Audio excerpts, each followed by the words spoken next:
Warren，你點樣定義真正嘅成功？其實我講過好多次，如果你去到65歲、70歲甚至更老邁嘅年紀，而你希望佢哋愛你嘅人真係發自內心地愛你，你就已經非常成功。我未見過有邊一個人喺呢個世界上能夠去到佢嘅年紀。我意思係，我唔係講咁極度貧窮或者痛苦嘅人，但我真係未見過。如果人有好多愛佢嘅人，佢唔會唔開心。我見過有啲好有錢嘅人咧，冇人會幫佢搞感謝晚宴啊，甚至用咗個名咁改學校咁都有。但係啲人真係愛佢嘅，連佢自己嘅仔女都會話佢哋閣樓啊，佢哋閣樓啊，你知啦。如果佢哋有冇探過嘅話，咁如果有人想喺生意上成功，你會俾3個咩建議你？其實最值得你投資嘅一定係你自己。例如溝通技巧，我成日同佢學生講，佢哋讀緊研究院、商學院，學咗好多複雜嘅公式同理論。但如果佢哋只係學識點樣溝通得好嘅，無論寫作定面對面，都可以令自己嘅價值提升至少50%。如果你唔識溝通，有人話好似冇黑暗中向個女仔眨眼咁，基本上咩都唔會發生。你一定要識得表達你嘅想法同意見。其實呢樣嘢咧都幾容易學，我自己都親身試過。我上過 Dale Carnegie 嘅課程，有啲人而家可能覺得我應該上短啲，因為我而家講咁多嘢。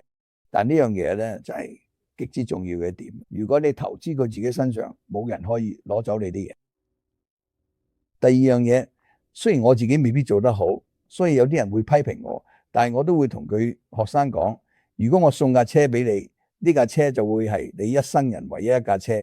錫住佢，好到你唔信，花咗即刻去整好佢，冇晒用戶手冊，揾車房停好架車，做齊。但係你喺呢個世界只得一個腦同一個身體，你唔可以等到50歲先開始照顧自己。到時如果你咩都冇做過，你已經生過晒啦。所以你真係要記住，你得一個腦同一個身體去過你一生，要好好善用嘅嘢。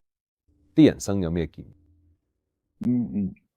人生建議就係你知啦，最重要嘅嘢，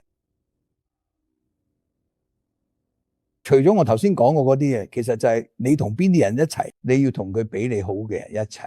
其實你會跟住你身邊嘅人嘅方向行，所以你要咁啱你嘅英雄。如果你想模仿一個人，你最好好小心啲嘢。你想模仿邊個？當然你睇得起你父母，佢哋會對你有好大影響。但呢樣嘢你睇得佢。咁但係之後你就有得咁，你欽佩邊個，你想模仿邊個。而對於大多數人嚟講，做出呢個決定最重要嘅係佢哋嘅配偶。對商業夥伴嚟講咧，呢個亦都好緊要。但係生活中嘅伴侶咧，先係最緊要。你想選擇一個比你優秀啲嘅配偶，然後佢話佢，你希望佢哋唔會太快明白偉大嘅。人哋投資時犯咗最大錯誤係咩？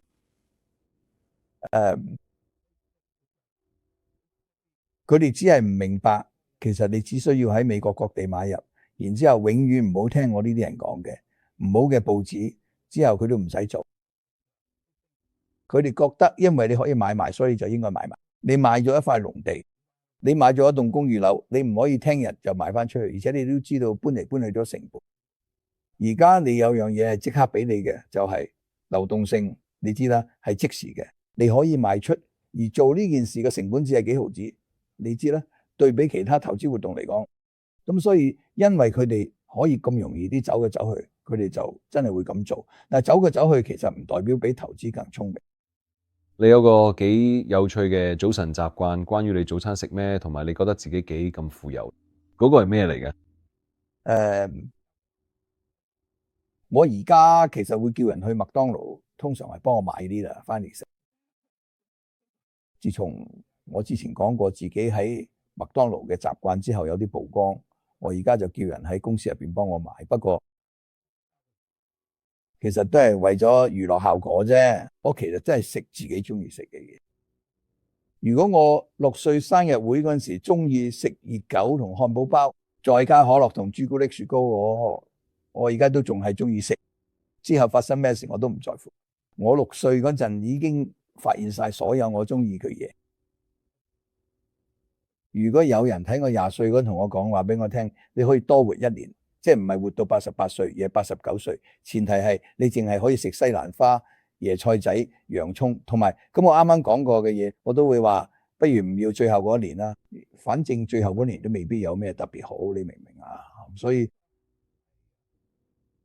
我食我中意食嘅嘢。我唔會喺嗰個地區冒險。我中意你將洋葱同西蘭花、抱子甘藍放埋一齊嘅做法，從來冇聽講過。我只係唔中意洋葱，我唔將佢哋歸為同一類別。你同喬治 H.W.， 我認為係報仇。商學院值得咩？因人而異。呢個遠遠超出咗對學校嘅依賴。我意思係，我唔會擔心。有啲人喺高等教育咧會學到好多嘢，有啲人就學到好少。